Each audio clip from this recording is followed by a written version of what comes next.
the Yahweh, Barak the Yahushai, Ba'ashem, Racha Chodash. I want to start off by giving double honors to the apostles, bishops, and elders of Great Millstone. And like I say, Shalom to the elect. That's what these lessons are for. Okay.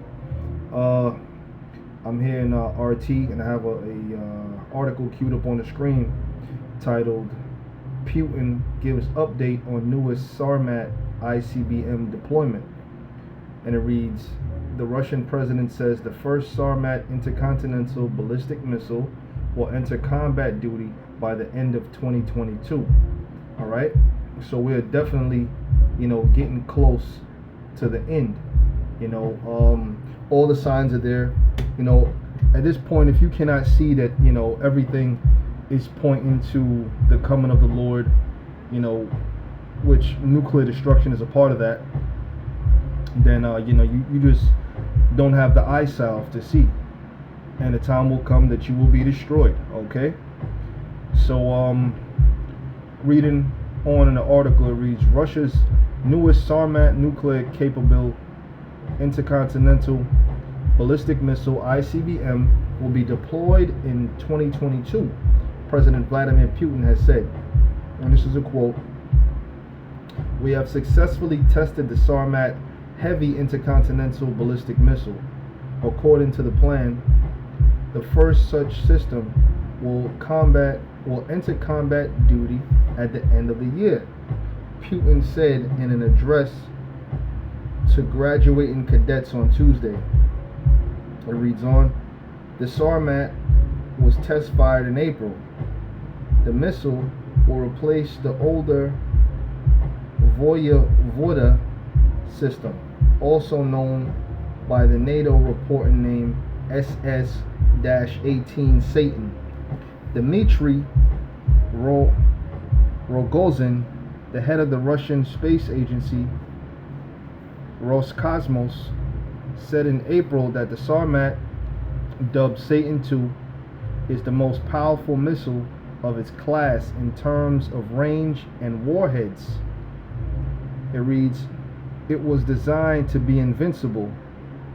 It reads, to all existing air defenses, he said. Rogozin added that Sarmats are much faster than Voyevods and, quote, can strike targets at virtually unlimited range. It says, Colonial General Sergei Karakayev, the commander of Russia's strategic rocket forces, announced this month that modernization with top-notch combat-ready missiles, including the Sarmat and the Vanguard hypersonic glide weapon, will reach 86% by the end of 2023. Okay, so as we can see, this thing, is coming. If you cannot see, this thing is coming. Like I said, you have been deprived of this knowledge. You have been deprived of this wisdom, and the time will come where you will be destroyed. Okay. Now, this is just a question I typed into Google. What year did the arms race start? And it says, initially only the United States possessed atomic weapons, but in 1949 the Soviet Union exploded an atomic bomb and the arms race began. Alright? Now, it said the United States possessed a weapon, only the United States at one particular time. But guess what? Now, like the scriptures tell you in Obadiah, let the weak say I am strong. Because why? Because now, here it is, you have these smaller nations with the nuclear capability as well. So the nuclear capability is the great equalizer. It made an even playing field. Okay? So it says down here, people also ask, what year did arms race begin? Alright, 1945. Nuclear weapon test, 1956. The destruction of the Japanese country, cities, Hiroshima and Nagasaki, by American atomic weapons in August 1945 began an arms race between the United States and the Soviet Union. This lasted until the signing of the Conventional Forces in Europe Treaty of November 1990. And 1990, that was what, about 32 years ago. You see what I'm saying? A lot of us brothers, some brothers, I know personally some brothers that not even 32 yet, not even 30 yet. So, brothers were still coming into the world, so on and so forth. So this thing couldn't happen yet. But like the scriptures say, though it tarry, wait for it. So now here it is. We're in a time of this thing happening. All right. So let's I want to go to Revelation, the 13th chapter, because what we read right here, it says nuclear weapon test 1956, the destruction of Hiroshima, the destruction of Japanese cities Hiroshima and Nagasaki by atomic weapons in August 1945 began the arms race. Now this here is actually in prophecy, the destruction of those Japanese cities, man.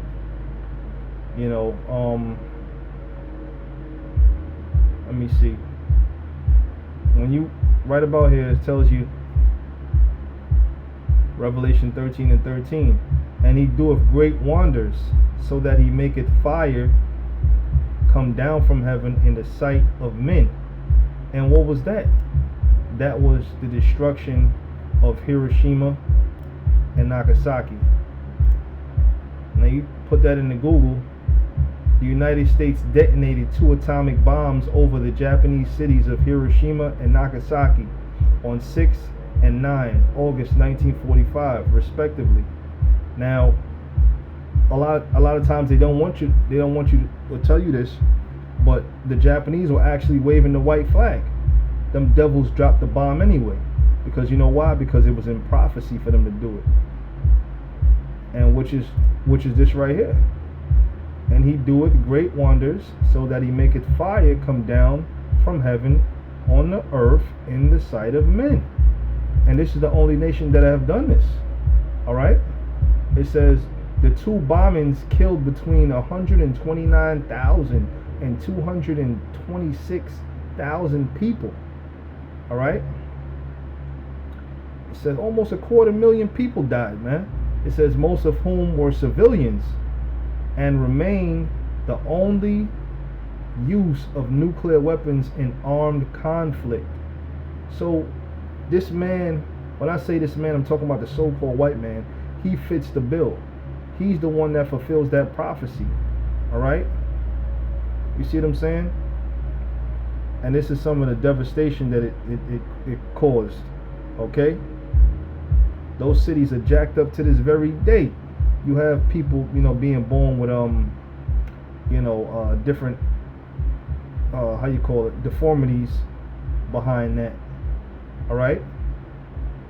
So let's go back here. It reads, and deceiveth them that dwell on the earth by means of those miracles which he had power to do in the sight of the beast.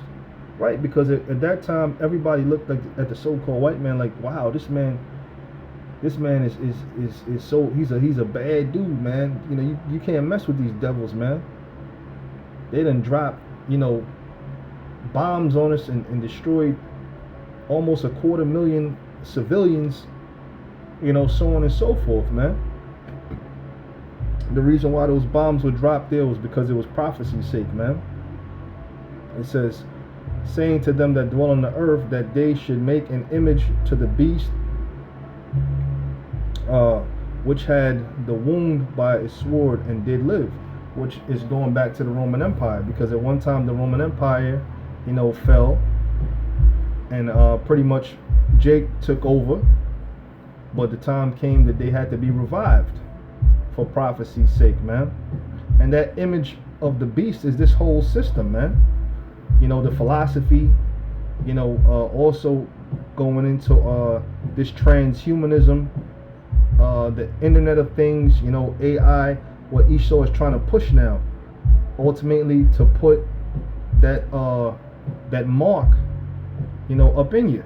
Which when you read down here, that word mark is from the Hebrew word charagma, which means, to insert in, into your flesh, man, into your right hand or your forehead, man, as it tells you in the scriptures, man. And that's, another prophecy that's getting ready to come, man. And the closer and closer we come to the Lord, returning, is the more and more these prophecies are going to unfold, with Yahweh Shai coming is the icing on the cake, and when Yahweh Shai comes, simultaneously the nuclear missiles are coming, man,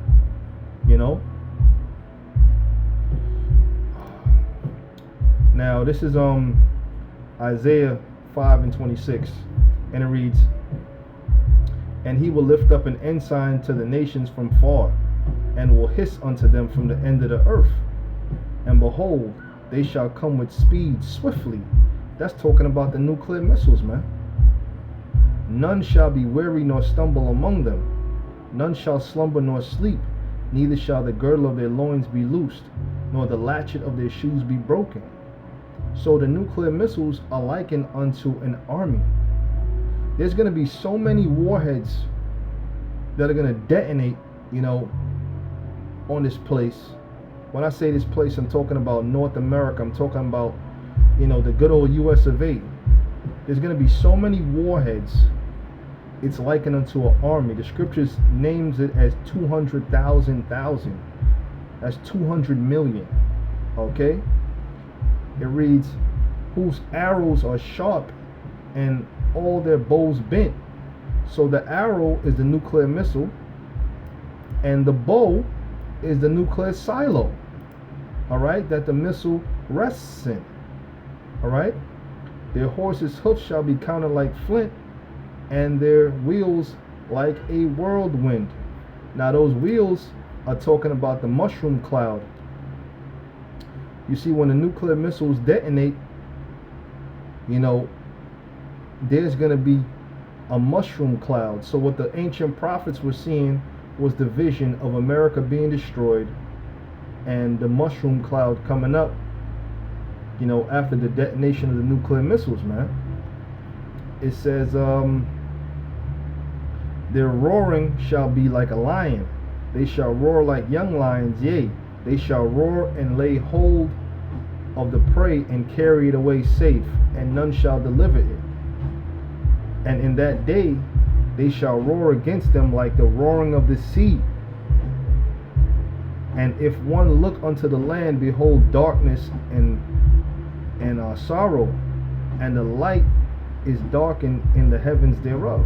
Right, because there's going to be a nuclear winter. As a matter of fact, there's going to be so many warheads hitting this place, that they'll blot out the sun if the sun up there. They'll blot out the moon if it's at nighttime that this destruction happens, man. Okay? So that nuclear winter is going to happen, man. It's going to be very devastating, man. So when the ancient prophets saw it, they saw the great devastating, force of this nuclear destruction. And this is what they described it as. And reading this, you could tell that, it was dreadful. And it's going to be dreadful. Okay? Now, this is Joel 2:7. It reads, "They shall run like mighty men. They shall climb the wall like men of war. They shall march every one on his ways, and they shall not break their ranks." You see that? So these nukes are likened unto an army of mighty men. Okay? This is what they were described as in the scriptures, man, by more than one prophet. "Neither shall one thrust another. They shall walk everyone in his path." So they're going to hit their targets. They're not going to malfunction and fall out the sky. They're going to hit their targets. Another thing, those missile intercepting systems, they're not going to work, man. It says, "And when they fall upon the sword, they shall not be wounded." That's talking about the missile defense systems. You see what it said here in this article? It says it was designed to be invincible to all existing air defenses, he said. You know, so they have done, you know, the tweaking. You know what I'm saying? They have done the work, which is really the Heavenly Father. He has put it in their mind to design these nuclear missiles so sophisticated that they, even America's air defense systems cannot, you know, make them to fall out of the sky. All right, for the lack of a better term. So this place is doomed, man. It reads, they shall run to and fro in the city, they shall run upon the wall, they shall climb up upon the houses, they shall enter into the windows like a thief. That's right. And that's the time that's coming, man. The time this place is going to be taken, man. It's going to be taken in a great nuclear destruction. It reads, the earth shall quake before them. That's right, because this nuclear destruction is going to be so devastating, the whole planet is going to shift, is going to shake. All right. It says, the heavens shall tremble, the sun and the moon shall be darkened, and the stars shall withdraw their shining. Now that's twofold. Excuse me. Now when you read in the scriptures, the sun, the moon, and the stars is likened unto wisdom, knowledge, and understanding, and not necessarily in that order, okay? But the wisdom, knowledge, and understanding for this place is gonna fade in that day. And also, like I went into that nuclear winter, you know, it's gonna blot out the sun. These mushroom clouds, the amount of warheads, they're gonna block out the sun. It reads, and the Lord shall utter his voice before his army. See that? These nuclear missiles are likened unto an army. Hey, so the Lord has an army of men, okay, that he's raising up. All right. He has an army of nuclear missiles. And then he has Yahweh Shai and the angels. That's another army. Okay. You see what I'm saying? It reads, for his camp is very great, for he is strong that executeth his word. For the day of the Lord is great and very terrible. It says, and who can abide it? The only people that are going to be able to, you know, abide it are the elect. Like the scriptures say, that the elect shall scarcely be saved. The righteous shall scarcely be saved, man. That's what it says. The righteous shall scarcely be saved, man. You know, by the skin of your teeth, you know, so to speak. It reads, therefore also now saith the Lord, turn ye even to me with all your heart, and with fasting, and with weeping, and with mourning. Hey, but the 2/3 of our people don't want to do that. See, through the spirit of Yahweh Shem Yahushua, we've done that. All right. It reads, and rend your heart and not your garments. That's right, because the Lord is looking for sincerity. All right. And turn unto the Lord your power, for he is gracious and merciful, slow to anger, and of great kindness, and repenteth him of the evil. All right. Hey, so that's what the Israelites are supposed to be doing, but 2/3 of our people are not going to do that. They're going to continue on in their madness, and they're going to be destroyed. You know, that's the ultimate fate of the 2/3. You know, to be cut off by the way of death and destruction when it hits this society. All right. So keep your eyes peeled on the news. This is the new Sarmat missile, and guess what? It's gonna come with devastating force, man. Lord willing, this lesson was edifying. Shalom.